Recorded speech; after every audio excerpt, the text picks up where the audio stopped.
Good morning. How is everyone today? Good. Good. You'll need your true-false paddles because I will be asking questions. If you're wrong, you have to leave. My name is Chris Beckham. I am the owner of Gold Canyon Hearing. I am a licensed hearing instrument dispenser. And we're going to be talking a lot about hearing today. Functions of hearing, how hearing affects your life. So the overview, can everybody see this? And can everybody hear and understand me? If you can't, raise your hand and just let me know that you missed something that I said, and I'll repeat it, okay? So we're going to start with some anatomy and physiology. We're going to go to types of hearing loss, effects of hearing loss solutions. We're going to talk a little bit about hearing instrument technology, and then I'm going to take any questions that you may have. So starting off with a little anatomy, you actually have 3 parts to your ear. You've got your outer ear, your middle ear, and your inner ear. The outer ear is the pinna itself, which is just your ear. And then you've got the ear canal. That's actually part of your outer ear. Your middle ear starts at the tympanic membrane, or the eardrum, and it includes the ossicular chain. These are the 3 smallest bones in the human body. Then you've got the inner ear. The inner ear is your vestibular system, which is your balance, but it's also the cochlea, which is the snail shell. Now the cochlea, this is the important part of hearing. This is where your hearing nerves are. We call them hair cells. You've got anywhere from 20,000 to 25,000 hair cells in each cochlea. Now I say 20 to 25,000 because in order to count those, you have to be dead. Anyone want to sign up for that research? I didn't think so. Now these hair cells, they're arranged in there like the keys on a piano. You've got your high frequencies, your high notes. That's the high notes on a piano, right? Somebody hold up true. The high notes on the piano, those are right at the opening. That's significant because those hair cells, they get the most wear and tear over your life. If you've ever served in the military, if you've ever hunted, if you've ever farmed, if you've ever been just in a lot of loud noise, those hair cells, they get pounded every single day. So one of the things that I see the most when I do hearing tests is I see damage in those high frequencies more than I see in the low frequencies. Why is that significant? Well, that's significant because guess where almost all female voices are located? Those high frequencies. So I have to tell you, if you believe somebody in your life, and we won't name names, has selective hearing, it's probably not that. So how does this all work? The sound hits the pinna. So your pinna is actually a natural amplifier. It takes that sound and it funnels it down the ear canal. Now here, because when we talk about sound, and I'll talk about this a little bit more, when we talk about sound, we're really just talking about energy, okay? So at this point, it's acoustic energy. It hits the pinna and it gets funneled down the ear canal, and then it hits the tympanic membrane, the eardrum. Now at this point, it starts to vibrate. And it turns into mechanical energy because it has to travel down these 3 bones. This, what are these called? Does anybody know this? The stirrup, the anvil. Yeah. The stirrup pushes against the oval window and sends that energy into the cochlea for those nerves. Now the cochlea has those nerves that I spoke of, but it also has fluid in there. Here it turns into electrophysical energy. It stimulates the appropriate frequencies, and then it sends that message up the 8th cranial nerve, the auditory nerve, to the brain. And the brain is what tells you what you heard and what helps you understand. This is the most important aspect of hearing and hearing loss. And I'll go over that a little bit later. So when we do a test, we will put your results on an audiogram, okay? Now, the audiogram itself, it shows us a degree of hearing loss, or just your degree of hearing if you have healthy hearing, and it also shows us the slope. And then it shows us the severity. When we talk about the audiogram, the numbers on the left, these are decibels, this is volume. That's very, very soft, very, very loud. Up here, these are the frequencies, low frequencies, high frequencies. When I've got the results on the audiogram, you can see that from -10 to 20, that's considered normal hearing. Now, when I say -10, most of your babies, infants, they've got hearing in the negative. How can you have hearing in the negative? It's like your vision. You can have 20/10 vision. It's just very, very acute. And typically, as you grow up, as you grow older, it will come down, but it should stay in that normal range. From 20 to about 45, that's considered a mild hearing loss. I have a question. If you have, and this is where you're going to use your paddles. If you have a mild hearing loss, you need hearing aids. True or false? False, false, false, false, and false. Wow, okay. What's the answer? The answer is, I don't know. And here's why. An audiogram, a hearing test alone, is not enough to say if you need hearing aids. Now, obviously, if you've got a really bad hearing loss, okay, definitely. I get a lot of people that come into my office that have a mild hearing loss, and then other factors that I will talk about, that I will discuss, that say, hey, wait a second, yeah, you do need hearing aids. When somebody comes in and talks to me and says, hey, I can't hear, my first question is, okay, you heard me fine.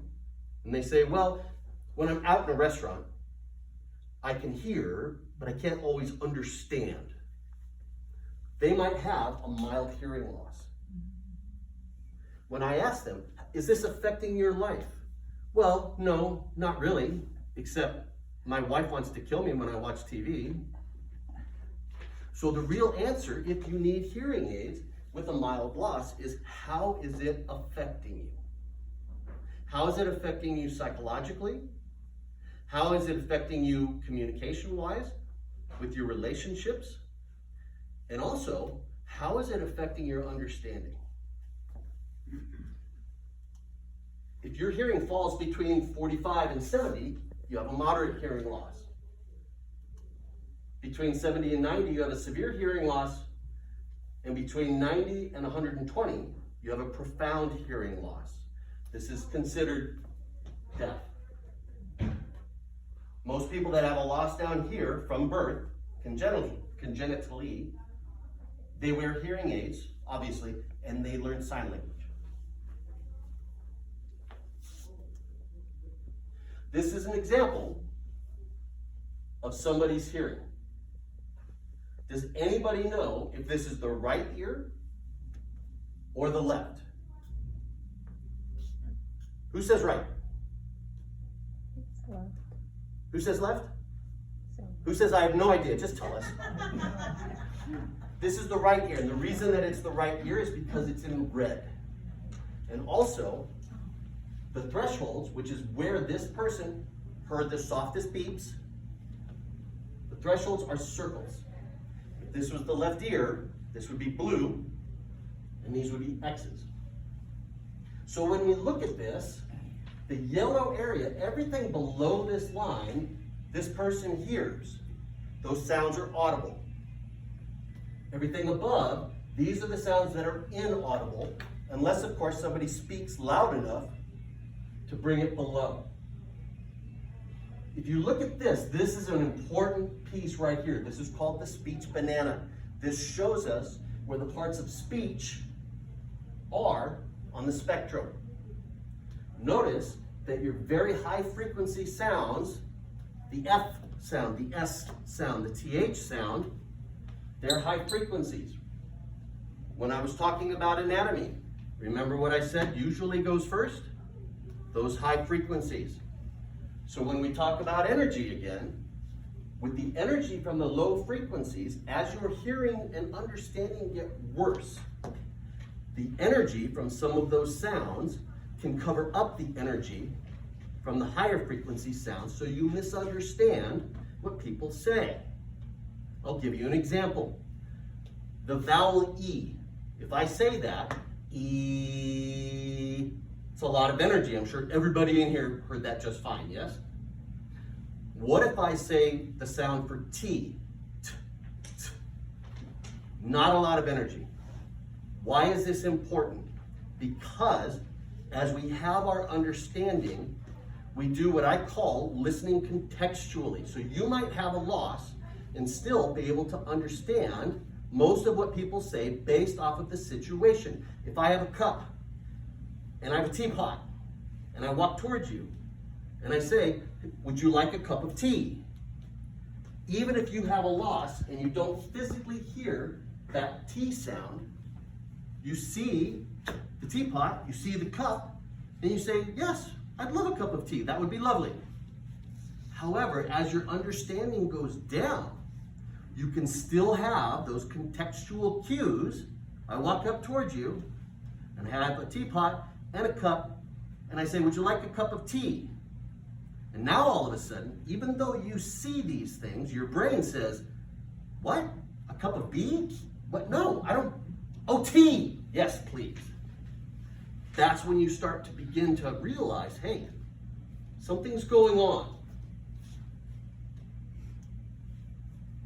There are 3 types of hearing loss when you get a test. This is one of the things that the audiogram will show us. You have a conductive hearing loss, a sensory neural hearing loss, and a mixed hearing loss. Conductive hearing loss is mechanical. It means that there most likely is something wrong in either the first or the second parts of the ear. If your ears are completely full of wax and they do a test, that sound will not make it to the eardrum as well as it would without, and you may show a conductive loss.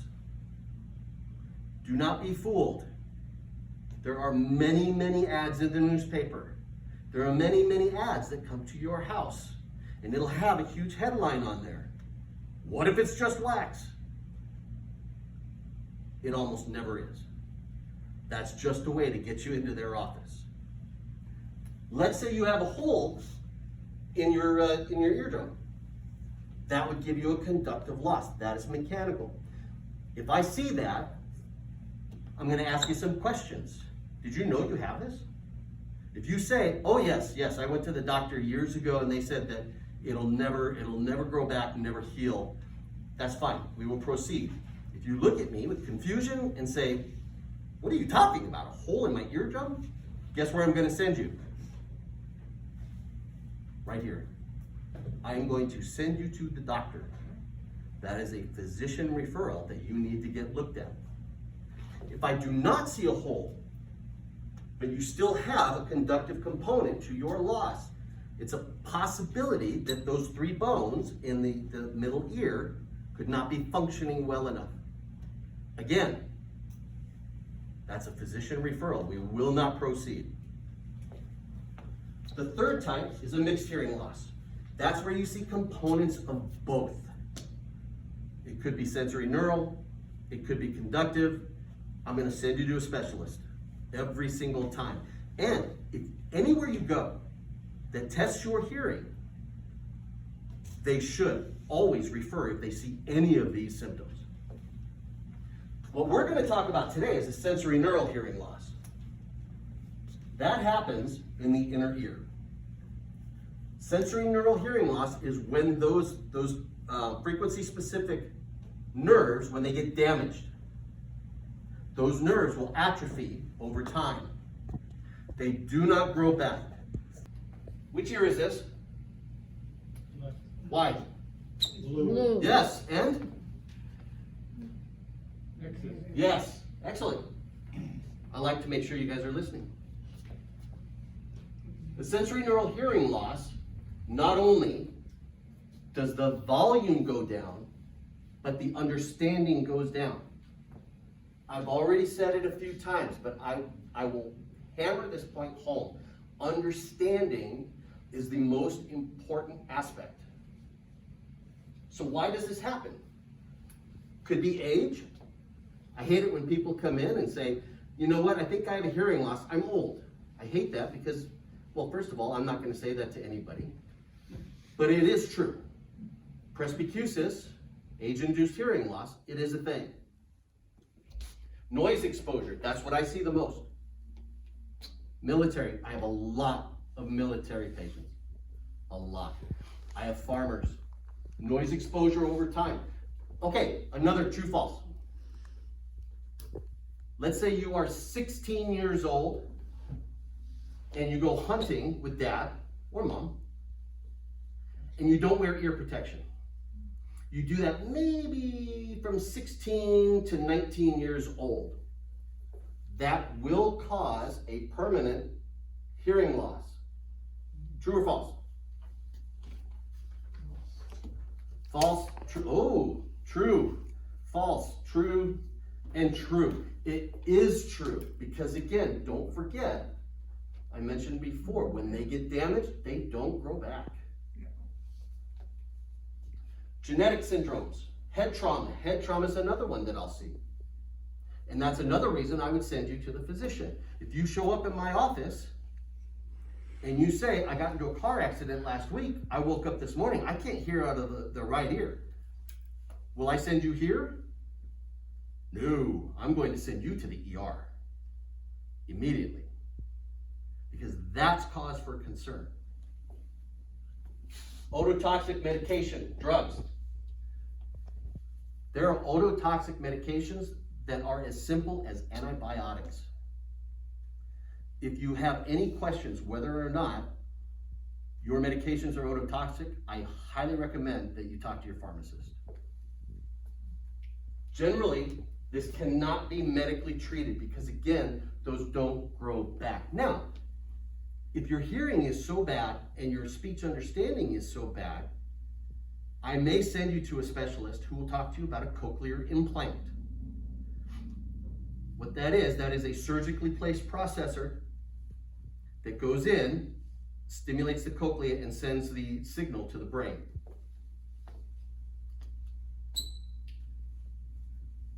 What we're finding is that a lot of medical conditions are actually linked to hearing loss, and most often to untreated hearing loss. 21% of diabetics have hearing loss compared to 9% of non-diabetics. This is the scary one. Untreated hearing loss can affect cognitive brain function and it has been linked with early onset of dementia. Now, to me, this makes sense because when you can't hear and you can't understand and you start answering questions wrong, that can get embarrassing. And all of a sudden, you'll start to pull back from interactions, family interactions. One of the worst things I've ever heard, and I hear it a lot, is somebody coming into me saying they had to quit their job or stop volunteering because of their hearing loss. To me, that is absolutely tragic. And most of the time, it's unnecessary. Hearing loss is tied to a 3-fold higher incidence of injury-causing falls. That is horribly worded. Basically, your incidence, your probability of falls goes up by 30%. And that's with a mild untreated hearing loss. Don't forget, your ears, they're connected to what? Your balance system, right? Not only that, as you start to lose your hearing, you lose the ability to localize sound. So when my hearing starts getting worse and I close my eyes, I think I hear something here and it's not, it's here, or it's behind me. Can anyone think of any kind of situation where that might be bad? Driving. Exactly. Sirens? I had a demonstration that I used to do years ago where I could simulate somebody's hearing loss, and then I could play a sound. And it would be typically somebody asking me about hearing loss, and their spouse would be there. And usually the one with the hearing loss didn't think they had a hearing loss, and I could play a recording of a train. And you couldn't hear it until the last second when I would put it back up to normal. And all of a sudden you realize, wait a second, that's dangerous. Low frequency hearing loss is associated with, could be considered an early marker for higher risk of cardiovascular events and stroke. These are all things that are being researched right now. And they are being shown as being tied to untreated hearing loss and hearing loss in general. Question, how do you say this? Tinnitus. Oh, okay. Who says tinnitus? Who says tinnitus? I tell everybody the same thing. The way that you say this word depends on how many initials you have after your last name. Okay, Some of us say tinnitus. Most of us say tinnitus. Either way, what is it? It's ringing in the ears. Is it always ringing? Is it always ringing? No? Emotion sounds and stuff like that. Absolutely. Absolutely. It can be buzzing, crickets. Some people say music. They hear music. I've actually heard a couple of people come in and tell me, I hear voices. And I always ask them, they're not telling you to kill your hearing healthcare provider, are they? What can you do about this? Has anybody gone and seen anybody about this? Okay, what were you told? Just to watch it and come back if it gets worse. Okay, watch it come back if it gets worse. Most people assume there's nothing you can do about it. I've had so many people come in, and I'll ask them, have you talked to anybody about this? And they say, well, I've talked to a few people. They all tell me the same thing. Yeah, you got to live with it. It's not necessarily true. There was a study by Better Hearing Institute. 30% of people with tinnitus never saw a hearing professional. Why do you think that is? All the time, I have people come in and they say, I've got this loud ringing in my ears. I don't have hearing loss, but this ring, if I didn't have this ringing, I could hear just fine. And then I do a hearing test and it turns out, no, you couldn't. 43.5% of people indicated that hearing aids, just wearing hearing aids, made their tinnitus that much better. But not only that, every major hearing aid brand on the market has some form of a tinnitus therapy feature. Sometimes it's noise. One manufacturer has something called notch therapy, where they identify the frequency of your tinnitus and they take it completely out. There are things that you can do about this. So how do you know if you may have a hearing loss? These are the tough questions that you have to ask yourself. Does it seem like people mumble all the time? I, again, get this all the time. Somebody comes in and I say, well, what have you noticed? Do you think you have a hearing loss? No, people mumble. Really? The kids today, oh my goodness, they mumble. Okay.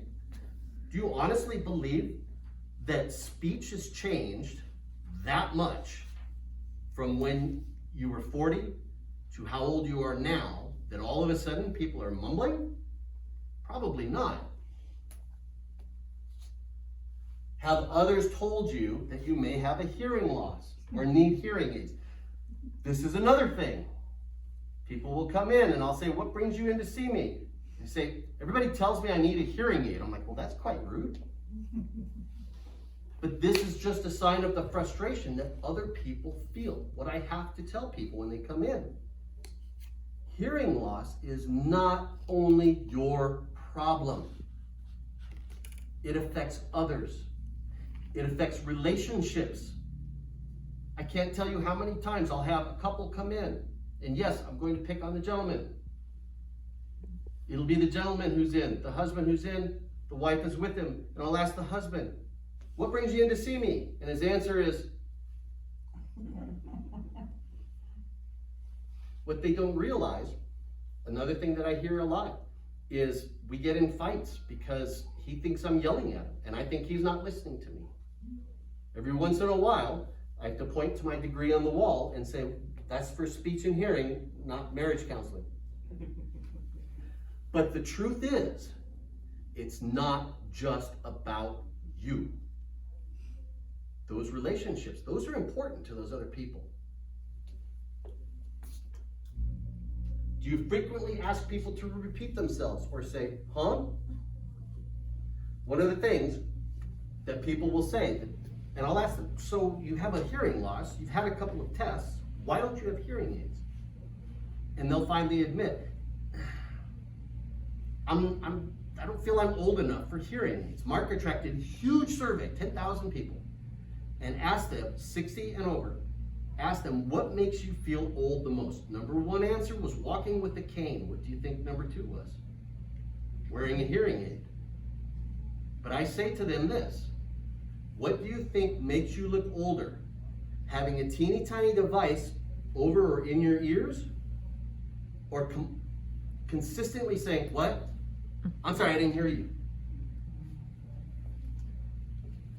Do family or friends tell you that your TV is too loud? This is another one I get a lot. Is it harder to understand speech in a crowd or a restaurant? This is another major indicator that you probably not only have hearing loss, but you've had it long enough that it's affecting your understanding. And finally, I'm seeing this a lot now. Is it harder to understand people when they wear a mask? Why is that? Because it's muffled. Because it's muffled, that's one. You can't read the lips. You can't read the lips. So our brain takes visual cues. Remember the teapot and the cup, right? If you can read their lips, that's going to help. A lot of people say, I don't read lips. Well, you do, but you do it subconsciously. Your brain wants all the information it can get. So what would the next step be? I'm sorry. That's cute. You need a hearing evaluation. I tell people will ask me, hey, do I need a hearing test? When was the last time you had a hearing test? A couple of years ago. Okay, how was it? It was pretty normal. They said I didn't need hearing aids. Fantastic, get one every year. Every year. Why? Why is it so important to have a hearing test? What is a hearing test? Is a hearing test a diagnosis? No. A hearing test is nothing more than information. And if you go to the right person, you're going to get all of that information, and you'll have it explained to you in an easily understandable way. Auditory deprivation. This is when your understanding goes down. When your understanding goes down, there's a part of the brain called the auditory cortex. The information goes to the auditory cortex. The auditory cortex tells us what we just heard, okay? Auditory deprivation is when that stimulus, the sound, is not getting there enough. And that understanding goes down. And eventually it will go down. I'm not going to stand here and tell you how quickly or anything like that because I don't know. But it will go down. Remember this? This person? Which ear is this? Right. Thank you. I've seen people come in with this loss that have great understanding. I've seen people that come in with this loss that have poor understanding. The biggest factor is time. How long did you find out that you need a hearing aid, hearing amplification, before you actually did something. Again, we're talking about the brain. Most people come in and they think hearing is about the ears. Hearing is about the ears. Understanding is about the brain. So when I do the test, one of the things I do is called a discrimination test. And it gives me a percentage of how much you understand speech when it's presented at a specific volume. This person, in the right ear, they scored 100%. In the left ear, they scored 85%. And when I presented to both, they scored 95%. In both ears, it should almost always be higher because when you present to both ears, your brain does this thing called a binaural summation. Binaural means two ears, and it's basically working together to let you know what they said. Somebody comes in and has this, I am going to end with the loss from the last slide. Another true-false question. Somebody comes in, I test their hearing. They have this loss. I test discrimination. They have this score in discrimination. They need hearing aids. True or false? False? True? False? True. Again, I'm going to ask questions. I want to know. Is this affecting you? Are you noticing it affect you? Is it affecting your relationships, your communication? Is the TV too loud? I want as much information as I can get. However, when people come to me, I'm going to give my 100% best recommendation. And every single time when I see this coupled with the other loss, my answer is yes, you need hearing aids. Well, wait a second. The right ear is 100%. In both, it's 95%. That's pretty darn good. Why would I need hearing aids? Number one, you've already indicated it's affecting your life. Number two, and this is the most important, you want to keep this there. You will succeed so much more with hearing aids with a higher discrimination. So somebody else comes in,